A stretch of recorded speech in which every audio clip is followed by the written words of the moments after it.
ഇന്ന് BJP ഇതുപോലെ നിൽക്കുന്നുണ്ടെങ്കിൽ അതിൻ്റെ റീസൺ ഒരാളുടെ പേര് പറയാനുള്ളത് കൊണ്ടാണ്. അങ്ങനെ ഒരാളുടെ പേര് പറയാനും ശക്തമായിട്ട് അടുത്ത ലെയർ ഉണ്ടെങ്കിൽ മാത്രമാണ് ഒരു ഭരണം. അത് ബിസിനസ്സിലാണെങ്കിലും അത് തന്നെയാണ്, ഒരാൾ നയിക്കാനുണ്ടാവണം. ഡിയർ ഫ്രണ്ട്സ്, ഇന്ന് നമുക്ക് കുറച്ച് ഡിഫറൻ്റ് ആയിട്ടുള്ള ടോപ്പിക്കാണ് ഹാൻഡിൽ ചെയ്യുന്നത്.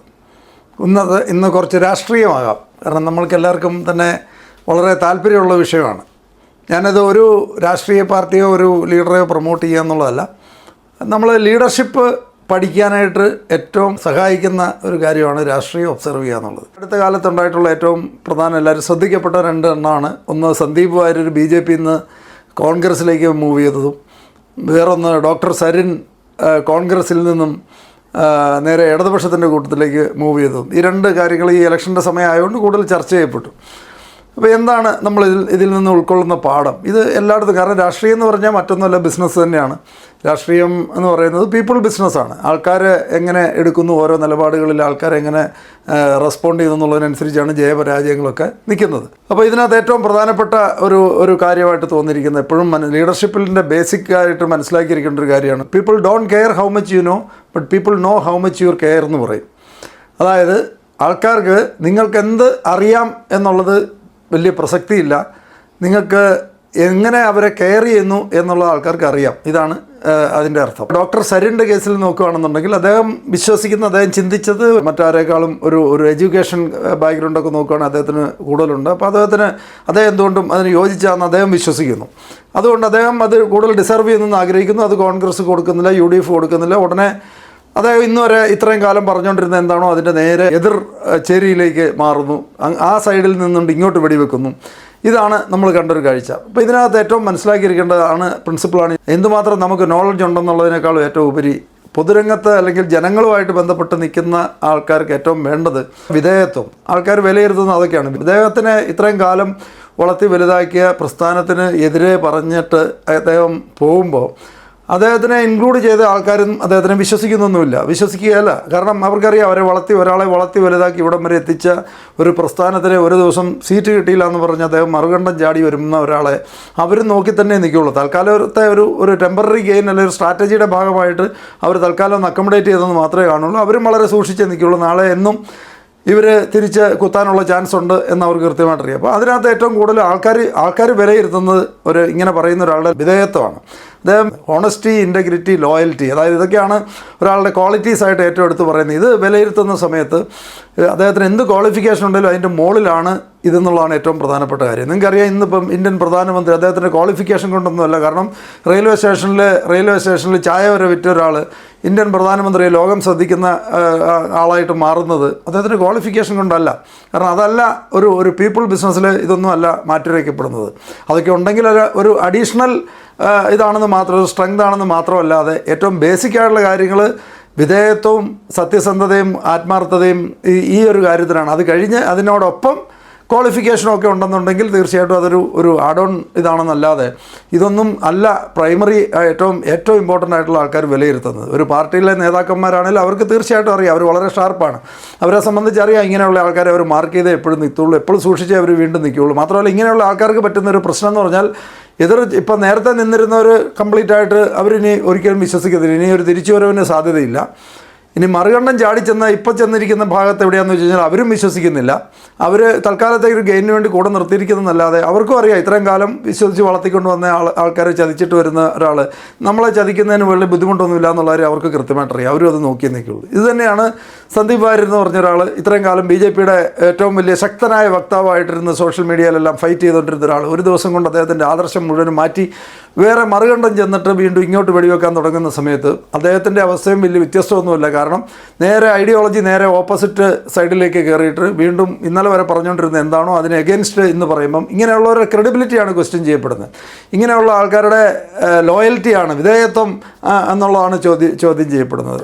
സത്യസന്ധതയും ആത്മാർത്ഥതയും വിധേയത്വമൊക്കെയാണ് ആൾക്കാർ വിലയിരുത്തുന്നത്. അങ്ങനെയുള്ളവരെ സംബന്ധിച്ച് ഇനി ആ പുതിയ സ്ഥലത്ത് നിലയുറപ്പിക്കുക എന്ന് പറഞ്ഞാലും അത്ര സുഖമല്ല. നേരത്തെ ഉണ്ടായിരുന്ന സ്ഥലത്ത് ആൾക്കാർ എത്ര പേരാണോ ഇവർക്കെതിരുണ്ടായിരുന്നതുകൊണ്ടൊക്കെ ആയിരിക്കുമല്ലോ അവിടുത്തെ ബുദ്ധിമുട്ടുകൾ കൊണ്ടല്ല ആ നേരത്തെ അവർ നിന്ന് പ്രവർത്തിച്ചുകൊണ്ടിരുന്ന പ്രസ്ഥാനത്തിൽ അവർക്ക് അംഗീകാരം പോരാ, അല്ലെ അവരോട് എതിർ ആൾക്കാർ അവിടെ ഉള്ളത് കൊണ്ടാണ് അവർ ചാടിയെങ്കിൽ ഇപ്പം വന്നിരിക്കുന്ന സ്ഥലത്ത് അതിനേക്കാൾ കൂടുതൽ പ്രശ്നങ്ങളായിരിക്കും അവർ നേരിടാൻ പോകുന്നത്. അപ്പോൾ അതുകൊണ്ട് അവിടെയുള്ളവർ പല ആൾക്കാരും കംഫർട്ടബിൾ ആകുകയല്ല. പുതിയ ആൾക്കാർ ചാടി അവിടെ വരുന്നു, അവർക്ക് സാധനം കൊടുക്കുന്നത് എക്സിസ്റ്റിംഗ് ആൾക്കാരുടെ അവസരം കുറയും എന്നുള്ള നിലയ്ക്ക് അവിടെ ഇതിനേക്കാളും വലിയ പ്രശ്നങ്ങൾ ഉണ്ടാകുകയും ചെയ്യും. മാത്രമല്ല ഇവരെ ആരും വിശ്വസിക്കുന്നുമില്ല എന്നുള്ളതാണ് അടുത്ത ഏറ്റവും വലിയ പ്രശ്നം. അപ്പോൾ ഇത് വല്ലാത്ത ഒരു അവസ്ഥയാണ്, ലീഡർഷിപ്പിലെ ഒരു വല്ലാത്തൊരു അവസ്ഥയാണ്. അപ്പോൾ ഇത് ഏറ്റവും പ്രധാനപ്പെട്ട ഇതിന് ലീഡർഷിപ്പ് നമ്മൾ മനസ്സിലാക്കാനായിട്ട് ഇവരുടെ നമ്മൾ ഒബ്സർവ് ചെയ്യുകയാണെന്നുണ്ടെങ്കിൽ ഇതിൽ നിന്നൊക്കെ ധാരാളം പഠിക്കാം. ഒരു പീപ്പിൾ ബിസിനസ് അല്ലെങ്കിൽ ഒരു ഓർഗനൈസേഷൻ ബിൽഡിങ്ങിൽ ഒരു ബിസിനസ് ഒരു വലിയൊരു ബിസിനസ് എംപയർ ബിൽഡ് ചെയ്യുന്നവരെയൊക്കെ സംബന്ധിച്ച് ഇതൊക്കെ വളരെ പ്രധാനപ്പെട്ട വലിയ ലെസൺസ് ആയിരിക്കും എന്നാണ് ഞാൻ വിശ്വസിക്കുന്നത്. ഇനി ഇതുപോലെ തന്നെയാണ് നമ്മൾ കേരളം കണ്ട ഏറ്റവും വലിയ ലീഡറാണ് കെ കരുണാകരൻ. അദ്ദേഹമാണ് കേരളം കണ്ടിട്ടുള്ള ഏറ്റവും വലിയ ലീഡർ എന്ന് തന്നെ അദ്ദേഹത്തിനെയാണ് എല്ലാവരും വിളിച്ചുകൊണ്ടത്. ലീഡർഷിപ്പാണ് എല്ലാത്തിനും ഏറ്റവും ഇമ്പോർട്ടൻ്റ് ആയിട്ടുള്ള കാര്യം. കാരണം നമ്മൾ ആയിരക്കണക്കിന് ലക്ഷക്കണക്കിന് ആൾക്കാരുണ്ടെങ്കിലും ദ മാൻ ദ വിമൺ എന്ന് പറയാൻ പറ്റുന്ന ഒരാളുണ്ടെങ്കിൽ ആൾക്കാരെ പെട്ടെന്ന് ഒന്നിച്ചു കൂടുന്ന കാണാൻ പറ്റും. അതാണ് ഇന്ത്യയിലെ ഇന്ദിരാഗാന്ധി എന്ന് പറഞ്ഞൊരു ഒരു ലേഡി ആ രാജ്യം മുഴുവനും അവരുടെ കൂടെ നിൽക്കുന്നതൊക്കെ അതിന് പകരം 10,000-കണക്കിന് ആൾക്കാരുണ്ടായിട്ടും കാര്യമില്ല. ഇന്ന് പല പാർട്ടികളും നേരിടുന്ന പ്രശ്നം അത് തന്നെയാണ്. അപ്പോൾ അദ്ദേഹത്തിനെ കുറിച്ച് പറയുകയാണെങ്കിൽ അദ്ദേഹം കേരളത്തിലെ സ്ക്രാച്ചിൽ നിന്നും സീറോയിൽ നിന്നും ബിൽഡ് ചെയ്തൊരു ലീഡറാണ്. അദ്ദേഹത്തിനോട് ഒപ്പം ആൾക്കാർ ഉറച്ച് നിൽക്കുകയും ഒക്കെ ചെയ്തിരുന്ന ഒരു സാഹചര്യത്തിൽ ഒരു ലീഡർഷിപ്പിൽ ഒരു സ്റ്റേജിലെത്തി കഴിയുമ്പോൾ ഒരുപക്ഷെ ചിലപ്പം നമ്മൾ പാർട്ടിയേക്കാളും വളർന്നു എന്ന് തോന്നുന്നൊരു സമയം ഒക്കെ ഉണ്ടാവാം. കാരണം ഇതൊക്കെ ഉണ്ടാകാവുന്ന നമ്മുടെ മനസ്സിലുണ്ടാകാവുന്ന ഈഗോയും ഒക്കെ ഉണ്ടാവാം. ആ സമയത്ത് അദ്ദേഹം പുതിയ പാർട്ടി രൂപീകരിച്ചു, പാർട്ടിയുടെ പുതിയ DIC രൂപീകരിച്ചു, പുറത്തേക്ക് പോയ സമയത്ത് അതിനകത്ത് ഏറ്റവും ലീഡർഷിപ്പിൽ ഏറ്റവും ഇമ്പോർട്ടൻ്റ് ആയിട്ടുള്ള വേറൊരു ലെസണാണ് people are ready to follow you but they want to know where you are taking them. അതായത് ആൾക്കാർ നമ്മളെ ഫോളോ ചെയ്യാൻ റെഡിയാണ്, പക്ഷേ ആൾക്കാർ എങ്ങോട്ടാണ് നമ്മളെ കൊണ്ടുപോകുന്നതെന്നുള്ളതിന് അവർക്ക് ഉത്തരം ഉണ്ടാവണം. ഇല്ലെങ്കിൽ ആൾക്കാർ ഫോളോ ചെയ്യത്തില്ല. സ്റ്റിൽ നമ്മളെ ഇഷ്ടമാണ്, പക്ഷേ ആൾക്കാർ നമ്മൾ പറയുന്ന നമ്മളുടെ എല്ലാ ഡിസിഷനും കൂടെ നിൽക്കുമെന്ന് തെറ്റിദ്ധരിക്കരുത്. കാരണം നമ്മൾ വിശ്വസിക്കുന്ന ഇവരെല്ലാം ഞാൻ എന്ത് പറഞ്ഞു കഴിഞ്ഞാലും ചെയ്തോളും, ഞാൻ എന്ത് പറഞ്ഞാലും അതേപടി അവർ കേൾക്കും എന്ന് നമ്മളൊരു ഘട്ടത്തിൽ ചിലപ്പോൾ തോന്നാം.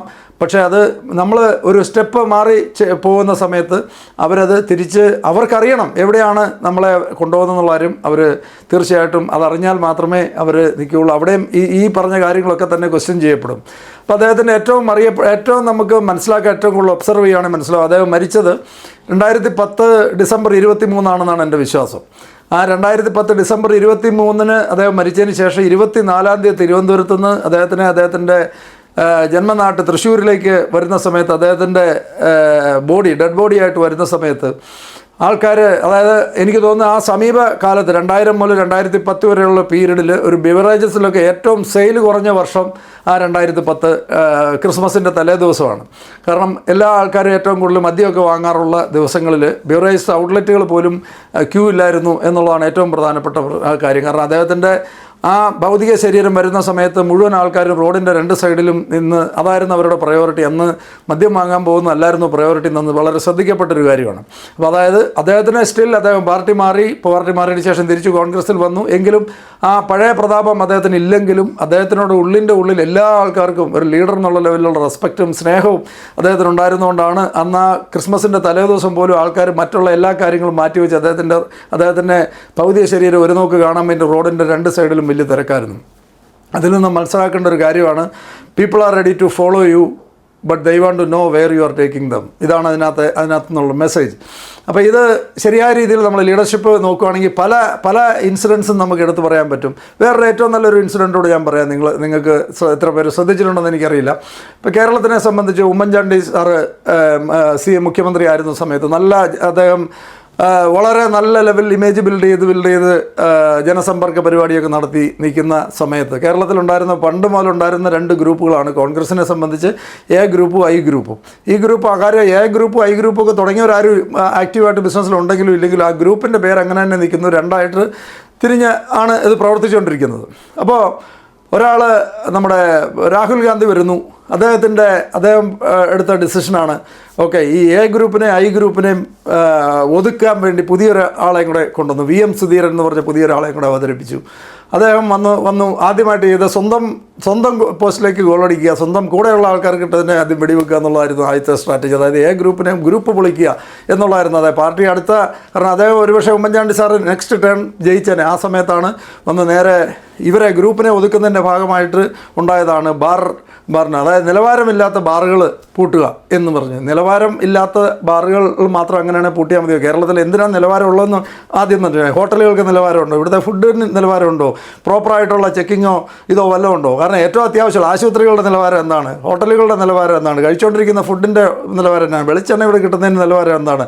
ഇതിൻ്റെയൊക്കെ നിലവാരം, അല്ലെ പാലിൻ്റെ നിലവാരം എന്താണ്? ഇവിടെ മനുഷ്യൻ ഡെയിലി കഴിച്ചുകൊണ്ടിരിക്കുന്ന ആഹാരത്തിൻ്റെ നിലവാരം എന്താണെന്നുള്ളത് പോലും നോക്കാതെ ബാറിൻ്റെ നിലവാരമില്ലാത്ത ബാറുകൾ പൂട്ടാനായിട്ടൊരു തീരുമാനം പറയുന്നു. ഉടനെ നിലവാരമില്ലാത്ത ബാറുകൾ, എന്നിട്ട് അത് മനസ്സിലായി ഒരു സൈഡിൽ നിന്ന് ഇതിന് ഇത് വരുന്ന, കാരണം രാഷ്ട്രീയത്തിൽ ഉള്ളവരെ സംബന്ധിച്ച് അവർ പെട്ടെന്ന് സെൻസ് ചെയ്യുമല്ലോ, അത് അവർക്കുള്ള ഇതാണെന്നുള്ള കാര്യം മനസ്സിലാകുമ്പോൾ ഇമ്മീഡിയറ്റായിട്ട് ഉമ്മൻചാണ്ടി സാറ് നേരെ പറയുന്നു, അത് നിലവാരമില്ലാത്ത ബാർ എന്നുള്ളതല്ല, മദ്യമേ വേണ്ട, കേരളത്തിൽ മദ്യം തന്നെ നിരോധിക്കുക എന്നുള്ള ലെവലിലേക്ക് അദ്ദേഹം കയറി അടുത്ത അനൗൺസ്മെൻറ്റ് നടത്തുന്നു. ഉടനെ ബഹളങ്ങളായി തുടങ്ങായി. അപ്പം മാണി സാർ വരുന്നു, മറ്റേ കോഴ ആരോപണം വരുന്നു. അവർക്ക് തന്നെ ഭൂതത്തിനെ കുടം തുറന്ന് വിട്ട പരുവത്തിലായി. അവർക്ക് തന്നെ മാനേജ് ചെയ്യാൻ പറ്റാത്ത നിൽക്കുന്ന അവസ്ഥയിൽ സൈഡിൽ കൂടെ സുഖമായിട്ട് LDFന് അടുത്ത വർഷത്തെ ഭരണം പിടിക്കാനായിട്ട് പറ്റി. കാരണം ഇവർ സ്വന്തം പാളയത്തിലെ പ്രശ്നം സോർട്ട് ഔട്ട് ചെയ്യാനായിട്ട് ഇലക്ഷൻ്റെ ഏതാനും മാസങ്ങൾ മുമ്പാണ് ഈ പറഞ്ഞ സാധനങ്ങളെല്ലാം കൂടെ വരുന്നത്. സോർട്ട് ഔട്ട് ചെയ്യാൻ സാധിച്ചില്ല. ഇമ്മീഡിയറ്റായിട്ട് അത് ക്യാപിറ്റലൈസ് ചെയ്യാനായിട്ട് LDFന് സാധിച്ചു എന്നുള്ളതാണ്. അതുകൊണ്ടാണ് പിണറായി വിജയൻ എന്ന് പറഞ്ഞൊരു ലീഡർ വലിയ ലെവലിലേക്ക് ഉയർന്നു വരുന്നതും. കാരണം അദ്ദേഹത്തിനെതിരെ അത്രയും മീഡിയ അറ്റാക്കെല്ലാം ഉണ്ടായിരുന്ന ഒരാൾ വളരെ സ്ട്രാറ്റജിക്കായിട്ട് അവരുടെ സ്ട്രാറ്റജി വളരെ സക്സസ്ഫുള്ളായി അവർ ഭരണത്തിൽ വരുന്നു. ഇതാണ് ഈ ലീഡർഷിപ്പിൻ്റെ പ്രധാനം. ഇന്ന് ഇപ്പോൾ കേരളത്തിലാണ് തന്നെ പല പാർട്ടികളും, ഇപ്പോൾ കോൺഗ്രസ് ആണെങ്കിലും BJP ആണെങ്കിലും നേരിടുന്നത്. ഇപ്പോൾ കേരളത്തിൽ ഇടതുപക്ഷത്തിന് പിണറായി വിജയൻ എന്ന് പറയുന്ന ഒരു പേര് പറയാനുണ്ട്.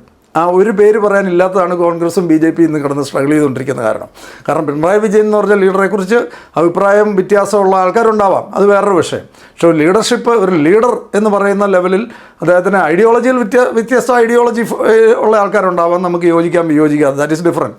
പക്ഷേ ഒരു ലീഡർ എന്നുള്ള ലെവലിൽ ഒരു പേര് പറയാനായിട്ട് പിണറായി വിജയൻ എന്ന് പറഞ്ഞൊരു പേരേ പറയാൻ പറ്റുള്ളൂ. അതേ സ്ഥാനത്ത് കോൺഗ്രസ്സിലോ BJPക്കോ അങ്ങനെ ഒരു പേരില്ല. അവിടെ ഒത്തിരി പേരുകൾ പറയാറുണ്ട്. ഒത്തിരി പേരെന്ന് പറയുന്ന ഒരു ജനക്കൂട്ടമാണ്. അത് നമ്മൾ റെയിൽവേ സ്റ്റേഷനിലും ബസ് സ്റ്റാൻഡിലും കാണുന്ന പോലത്തെ ഒരു ജനക്കൂട്ടം എന്ന് മാത്രമേ പറയാൻ പറ്റൂ. ആ ജനക്കൂട്ടത്തിന് ഒരിക്കലും ആൾക്കാരെ നയിക്കാൻ സാധിക്കില്ല.